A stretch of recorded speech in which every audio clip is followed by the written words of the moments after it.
Hi, this is Ken Hagler, And I'm Lisa Talbott. and this is Methods of Methodism, our journey through some of the practices that help us to grow in our faith journey. And we're talking about it particularly from our Wesleyan Methodist tradition, some of those practices that guide us as we seek to grow in our faith in God and in relationship with Jesus Christ and the indwelling of the Holy Spirit. We've been talking about a couple of those things. Today, we're going to be talking and delving into the subject of confession and reconciliation. But first, let's review our practice from last week. Last week, we talked about devotional reading, and we each made a commitment for how we were going to incorporate devotional reading into our daily lives. So how did it go for you last week, Ken? You know, it went really good. My commitment last week was to do the daily devotional reading from Tozer that I have on my phone, and I was able to do that, I think, almost every single day. I made sure to put stars. It gave me a little place to highlight once you've completed if you want to save this devotional. And the great part about it, this was one of those times you asked me the question about, how do you keep your devotional life separate from, devotional readings from preparing for sermons? Well, the amazing part about it was, for me, it was my devotional reading, but as I was doing it, it was all about the Holy Spirit. And in the lectionary, we've got Aldersgate Sunday and Pentecost coming up. And it was like, yeah, how about that? But it was a really great. I felt really renewed in the ideas about talking about the Holy Spirit. And that really was a great encouragement to me. I feel like my days were really more focused. So it was kind of that combination of stillness and silence that we talked about the first week, moving into devotional reading, and those two together just really resonated with me over this last week. How about you? That's great. Well, I did a great job keeping up the practice of stillness and silence. Devotional reading was a lot harder for me. We are in a state of upheaval in our home right now with construction projects going on. We've got some renovations happening, and I feel displaced. I don't have my usual devotional space where I sit. I don't have my bedside table. We're in our teeny tiny guest room. And so I really struggled to find a place that I could consistently do my reading every morning. So I continued the stillness and silence and the avoiding the social media for the first half hour or so I was awake. And I tried then that when I sat down at my desk to do my devotional reading before I started any work for the day, and for several of the days that worked well, but I did find myself, particularly on my days off, kind of wandering around thinking, where can I even sit down and read right now? So I think this is a practice that once the upheaval is calmed down a little bit, I will have a better chance of doing every day, because I think consistency is the key for me. I need a consistent time, a consistent place where I just know that that's where I go to do my devotional reading. So it was not as successful for me this week, but I really hung on to that stillness and silence in the morning, which has been awesome. Well, and I think that's an important thing as we talk about the methods of Methodism and spiritual practices that you and I, we're I guess seasoned in spiritual practices as spiritual directors and pastors, but I think it's true for all of us that there's no rule of what practices that you're doing, and that at seasons of our lives we need to do different practices, and we need to engage in those along the way. And as I've counseled people through the years, and because I've seen it in my own life, when we get so regimented that we've got to do these things, and we're Methodist, and John Wesley was, wow, it's intimidating sometimes to read from his journals about how he approached his spirituality and the regimens that he went through, that there's more of a freedom to this. And I think that's something that I hope people, as they're tuning in and watching this, that they're hearing from us. What's your thought about that? I think that it is so true that we have different seasons of our lives. And when I think about students right now who are approaching the end of their school year, exams, finals, papers, projects, devotional reading probably does not sound very appealing when you're studying textbooks right now. So that might not be the practice for this season of their lives. I'm getting ready to take a sabbatical in a couple of weeks because I am burnt out. My eyes are tired of looking at screens. I'm tired of reading. I'm tired. And so devotional reading doesn't have the same appeal to me right now as it normally does. I'm a huge reader, and so it feels weird to me to not be reading regularly right now, but it's just not that season. And I know a week or two into my sabbatical, when I've had some good rest and some breaks from the computer, I'm going to be so ready to dive back into it. But that's not my season at the moment. So I think that there's some grace that we have to offer ourselves of, we experiment. We try and see, is this the practice for me right now? And if it's not, that's okay, because there are a bazillion practices. And so not all of them are going to speak to us all the time. So I really like that idea of reflecting on the season of our life, because different practices will appeal to us at different times. Yeah. And I think that's important, as it's a good transition as we kind of talk and move into this series of confession and reconciliation today, that, confession, when you talk about it on the journey with others, and in particular, I think of the passage from James chapter 5 that says that we are to confess your sins to one another and pray for one another so that you may be healed. The prayer of the righteous is powerful and effective. When we talk about that as a practice that we share with somebody, that's a spiritual friend, a guide, or a spiritual director, or a pastor, or priest, whoo, boy, I don't want to do that every day. That's like, whoa, man, that'd be like, wow. And that's really not the practice, even with the Roman Catholic tradition and the Orthodox tradition, where confession is a going to a priest or the teacher. That's not something you do every day. It's, maybe a weekly thing, but as a practice, it's not to be this ominous kind of thing, even though it really is about self-examination. And for me, I've got a lot of stories, because accountability, that's when it first I was exposed to the idea of confession with someone else, was being in college, and with accountability partners that we had through InterVarsity Christian Fellowship, and later the Navigators. That practice of setting with somebody that was a spiritual friend, a peer, was really important, and something we did kind of on a weekly or bi-weekly basis. But I'll never forget, in particular, I had somebody visit my church when we were starting a church called Crossroads.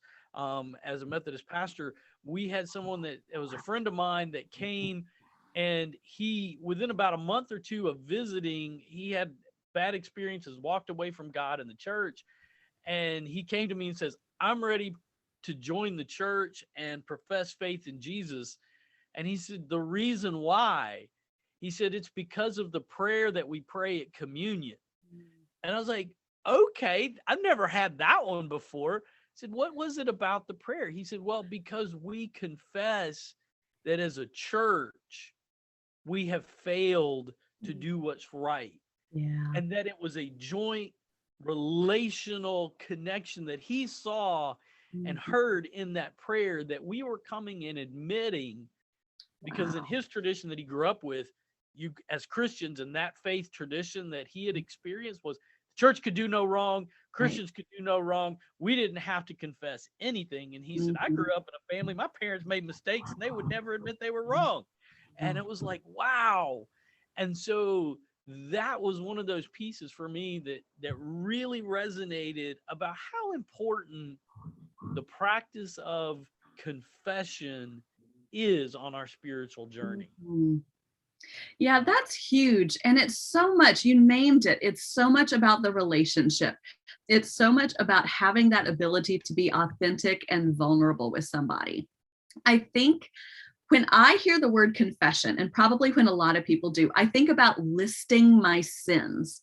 Yeah. And as we've been reflecting on this, and as I've been doing some reading this week, I'm starting to think that confession is not so much about how do I articulate my specific sin. It's how do I build a relationship with somebody whom I can be completely open and honest about the struggles of my life? Because that kind of relationship, honestly, is scarce. That is a really difficult kind of relationship to have to somebody because it takes so much trust. And that trust takes a long time to build. And so kind of that slow friendship is not something we're really used to in our society right now. We're used to Facebook friends where you just, click the like button and that's your relationship. And so that whole relationship building, I think, is a huge part of it, to create that relationship in which you can be totally vulnerable about the struggles in your life, and really authentic that you have struggles. Because I think like your friend had said, that sometimes there's this Christian face of, well, we're fine. And the reality is faith is hard. Christianity is hard. There's so much grace and so many blessings that go along with it, but it is a challenge. It's a practice that we have to live out every day. And having people who can walk with us on that is so important. And, as pastors, I think that's an important role that we have to look at and model. I will remember as well, my first church I was serving as a youth pastor at, and, I was like 25, 26, and, I was only, even though I have a master's degree, the kids in my youth group were like 17, 18. You're talking about 8 years difference. I mean, people get married that are only that far apart. So boundaries were an important thing. And sometimes I was still young, and, I made a mistake. And I remember, as just being a leader, I made a mistake and appointed one of the kids to do something rather than somebody else. And feelings got hurt. And so I had a mom call me up that was like, she was livid. And I knew she was coming to see me. She said, I want to come talk to you. I knew she had both barrels loaded and she was going to let me have it. And I took the time to really reflect on, what was my role in this. And I knew that I had made the mistake. And I think that's something that a lot of times we struggle with as leaders.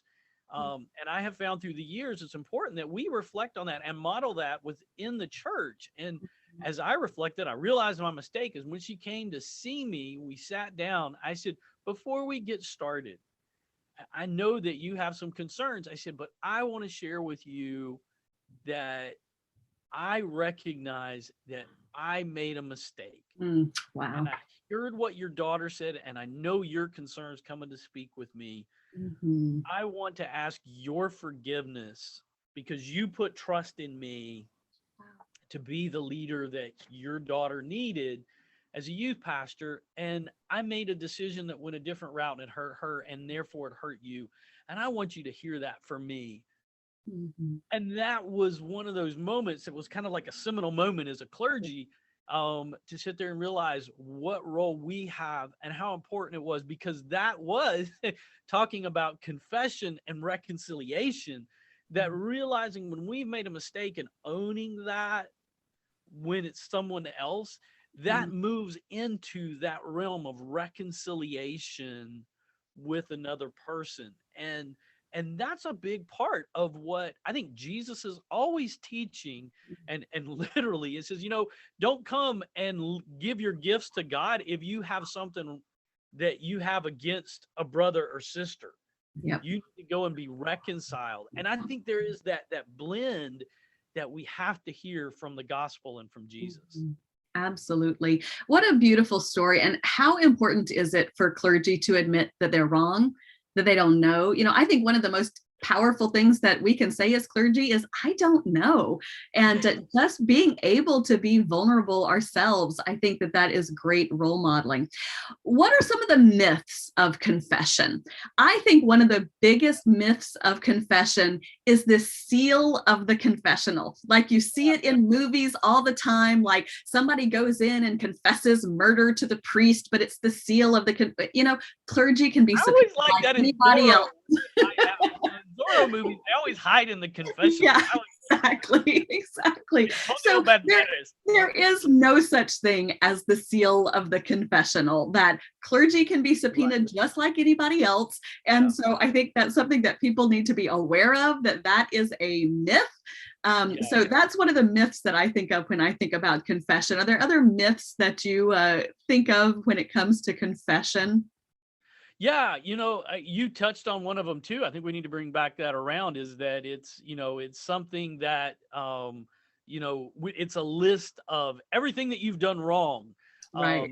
in life. I think another one is that prayer that for me, it's always important, is just, as a reminder for myself when I pray for forgiveness, is to ask for forgiveness for the things that I've done, but also for the things that I've left undone. Yeah. You Oh, know, that's a good one.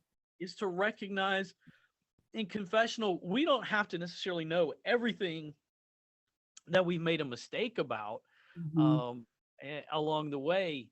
I think maybe there's another one is that it is okay that we can go to God, and there's a place for us to go to one another. Mhm. There is that, that kind of role that there isn't, particularly as Protestants, we don't have that as a sacrament, you Yep. know, but confession, and I think it's always important, even as Protestants, it is sacramental. Mhm. And it is a practice that we should set apart, Mhm. as well. Absolutely. Um, And as a means of grace. I mean, to me, yeah, that's the sacramental nature of it is we do in both, I would say in both parts of the relationship, whether we're the one confessing or the one receiving that, there's grace in both parts. A couple other myths that spring to mind to me. Only pastors can receive confessions.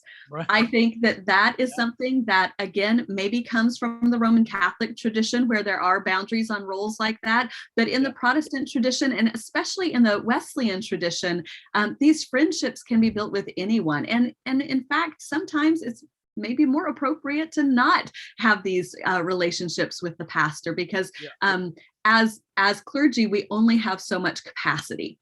And yeah. so to be able to have those soul friends, and I love that, I love the Celtic phrase anam cara to describe Mhm. soul friends and that relationship of people that you can share your soul with. So I think one of the myths is that only clergy can receive confession. If we're defining confession more about being authentic and vulnerable about every aspect of our lives, we can develop those relationships with other people. It doesn't have to be clergy.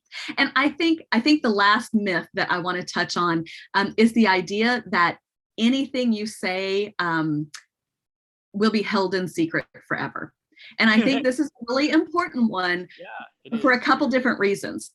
For one thing, there are mandatory reporters in a Yes. lot of different professions, whether it's therapists or teachers or pastors. If we receive information that somebody is thinking about harming themselves or others, if there are situations of sexual abuse of minors, there are things that we are required by law to report. Teachers, therapists, doctors, nurses, there's so many categories. And so I think that's something important to be aware of, that if a person is in need of help, if they're going through a situation in their life, this is a way of receiving that help by speaking to somebody who is obligated to work on your behalf.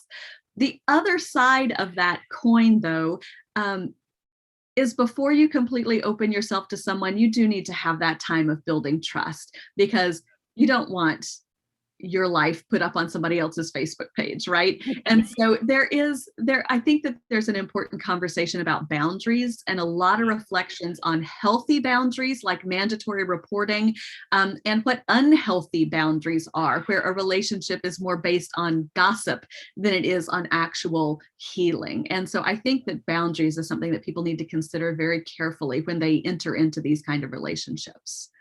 Well, and that brings up another point you talk about, with our traditions. For me, one of the things that in our tradition, a lot of people miss out on, and I really like this book, that Michael Henderson did a few years back that actually came out of his dissertation, was an examination of our Wesleyan tradition of this. And, the early Methodists and John Wesley, this was part of the revival.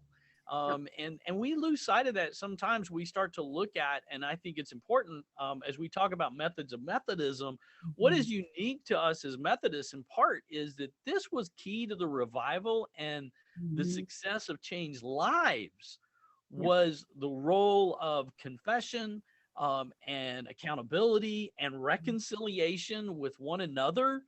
That in the class meeting in the bands, there were very specific questions, Mhm. and there was this level of accountability that existed that was not clergy led. It was lay-led, lay leaders within the congregations of the gatherings and revivals that really spurned the change. Some of the questions that are there, and they're kind of archaic in nature, but real basic. What known sins have you committed since our last meeting?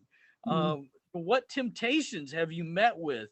How were you delivered? Were just three of the questions that were part of this system, these methods that while they sound kind of legalistic, I'm sure there was far more conversational tone to that just was the starting point of saying, hey, what's here? And that really led to one of the things that I talk about that I'm actually a couple of sermons I'm touch base on, is the idea of the early desert fathers and mothers that were more concerned about the passions that are inside of us than they were about the practices and the sins that were committed, or what was the actual act, which is what we seem to oftentimes get focused about.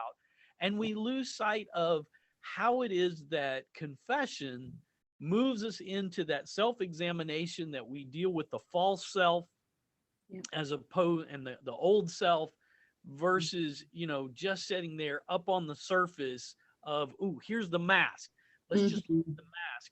And sometimes we lose sight of that when it comes to this, and that then becomes that work, I think, of reconciliation. It's the story of the Good Samaritan. Who is my neighbor?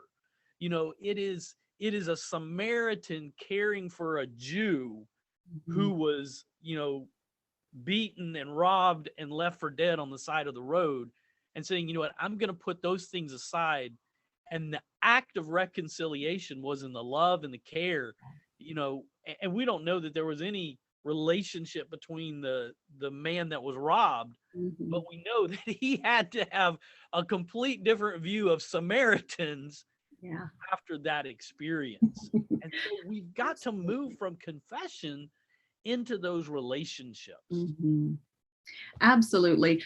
Just to go back to what you said about the class questions, one of my absolute favorites is, how is it with your soul? And that is such a telling question to me about the depth of relationship, because you ask that to somebody you don't know very well, and the answer is usually, I'm fine. you ask that. You're in the headlight. Yeah, my soul, what's that? And so that comes back to that self-reflection of, oftentimes we think about, how is it with my body? I got these aches and pains and my arthritis is acting. We think about how our bodies feel. We even I think more about our mental health. I'm having a bad day. I'm really stressed out. I'm still angry about this thing that happened. But how is it with your soul? And that opportunity to reflect on that ourselves, to really examine the nature of our soul, and then to be able to share that with others, that is huge. And that, I think, is an indicator of the depth of relationship, of how willing people are to actually answer that question. I think self-reflection is a huge part of that. And you really touched on that, talking about the class meetings, because it wasn't so much about people being gossipy about, that's what you did this week. It was more about the self-reflection and the understanding that we all struggle. We might not all struggle with the same things, but we all struggle. And understanding that we are walking through life together, whatever our struggles are, really is so powerful. And that brings me back to that idea of friendship. In John, when Jesus is giving his commandment to love one another as I have loved you, he says, no one has greater love than this, to lay down one's life for their friends.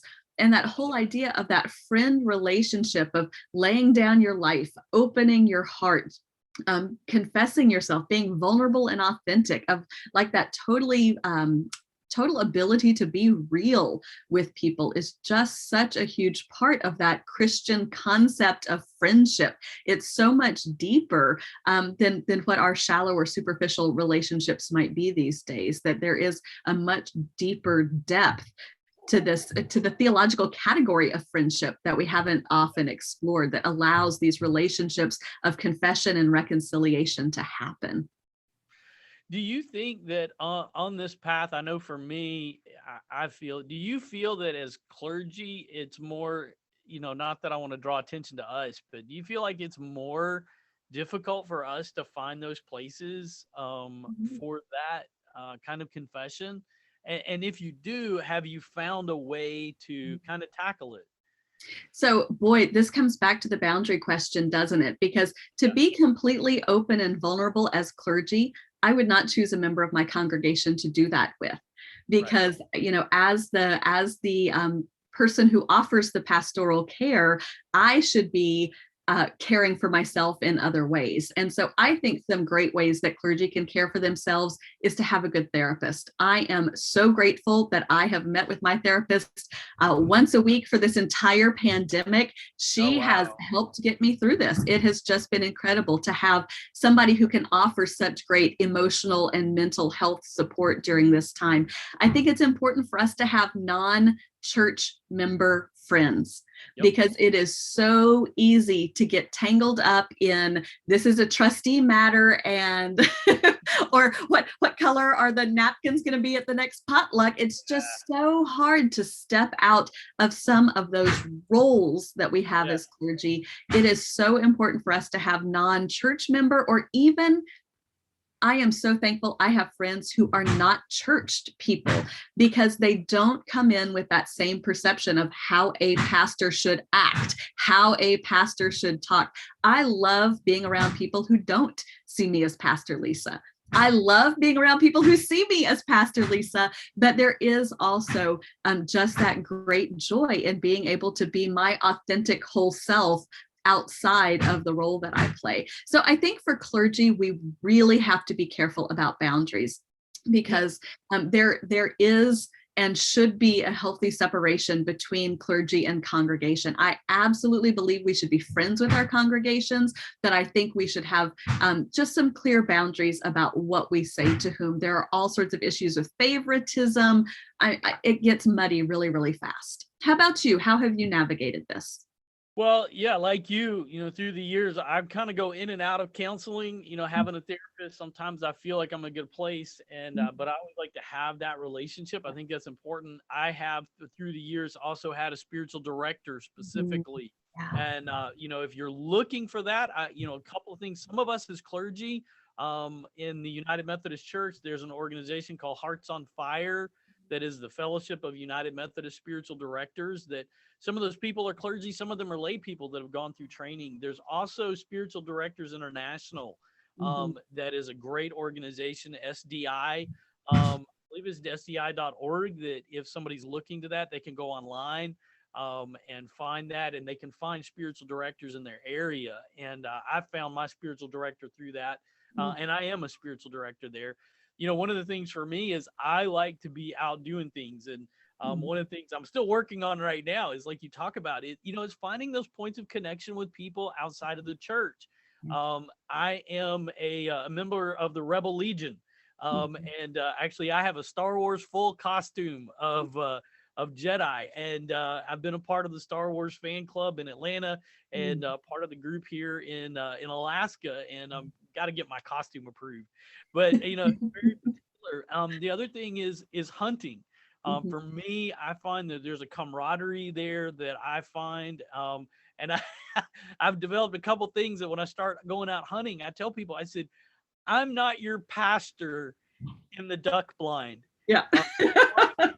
I left my stole in the truck, and they go, what does that mean? I said, I'm not your pastor. If we go hunting together, this is my space and time. And I said, this is where I kind of, kind of a gross imagery, but I kind of throw everything up. So man, if I miss a shot, oh, you're going to know it. But it's a chance to get all of that stuff out. Cause in therapy, however we're doing it, it builds up, and there is that confessional, and there's a place of, relationship and connection that we make when we are in those relationships with people that are not necessarily part of our church. Because usually it's usually always when I'm hunting, I'm with guys that are our church guys. They may be Roman Catholic Church, Orthodox, Presbyterian, any other church, but it's a camaraderie that is surrounding this other place. And there we confess, and we do talk about things in a way that is so much more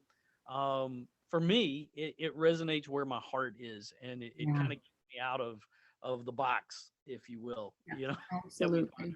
Yeah. Well, talking about other groups where confession and reconciliation are powerful, I think about 12-step programs. Yeah. I don't think anybody does confession and reconciliation better than AA.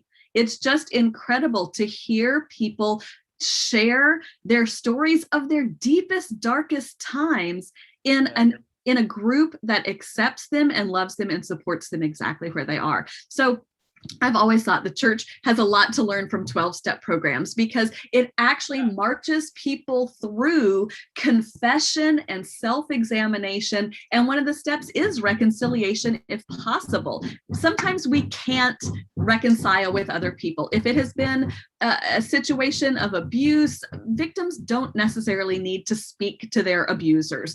Sometimes people have died that we've had difficult relationships with. Sometimes we just can't find people that we've wronged. So, there are complications with that, but it doesn't mean that we can't do the heart work of reconciliation. If it at all possible, I think we should seek people out to apologize and try to make right. But we just know that that is not always possible. But the work of forgiveness, the work of reconciliation, the work of confession can still work within us in order to help with that. So I think that we've got a lot to learn from 12-step programs because they really do an incredible job of working through that reflection and confession and reconciliation.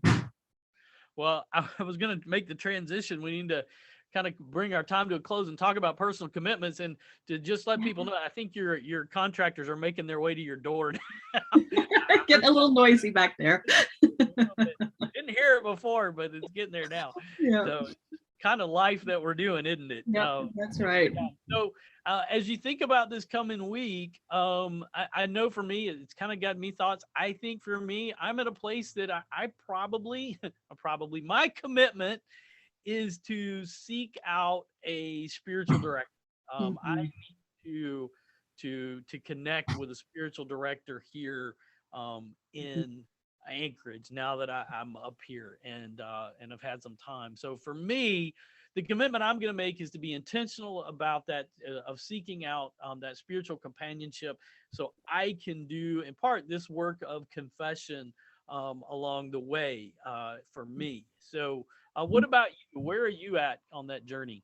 Yeah, so I've been thinking about a friend that I haven't seen in a while who really is this soul friend to me, but I haven't made the time to spend with her. And she is one of those people that I feel like I can be absolutely my true, authentic self with and share my heart and soul, and she does the same with me. And so I'm going to make the commitment of, we're both busy working folks, and so I'm going to make the commitment maybe for the next month or so to go for a walk with her once a week so that we can have that time to share and talk and just really support each other in all the ways that we can. So I know that this is not going to be a daily practice for me. The self-reflection piece can certainly be a daily practice, but when it comes to meeting up with somebody, I'm going to make a once a week commitment to meet with my friend who really is my anam cara, my soul friend that I can share my life with.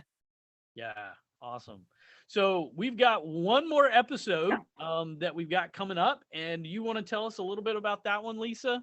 Yeah, so we are going to wrap up with the spiritual practice of honoring the body. We have talked about our souls, and next we're going to talk about our bodies and how we can care for ourselves physically as well as spiritually as part of our spiritual practices. It's a good one to bring up as we head into summer here in Alaska. It's a great time to get out and take care of our bodies, isn't it? Sure is. The seasons of the year, it's important, and it's a great habit. And I think that's an important thing that I was reflecting on. This is a great time that we've done this series, because I hope and pray for the folks listening that us talking about these practices gives them something to delve into in the summer months. I know folks are going to scatter. It doesn't matter where you are. The traditions of us in the U.S., America, we go all different places, and summer's kind of that scattering to the winds. And with COVID and things opening up, all the more people are trying to get out. But the spiritual practices are something for us to take with us. And so Absolutely. I really would like to encourage everybody that as you go out and do no harm, do good, that you will take on these practices and stay in love with God. That's what that whole phrase is about, is what we're delving into right now in Methods of Methodism. So as you go from this place, you can find out more if you go and follow me online and follow me at Jedi Pastor Ken or kenhagler.com. Lisa, you're on. Tell us Yep, about you your. can follow me online as well at RavenFed on YouTube. Excellent. So we're signing off, and until next time, may the force be with you and God go with you all. Amen.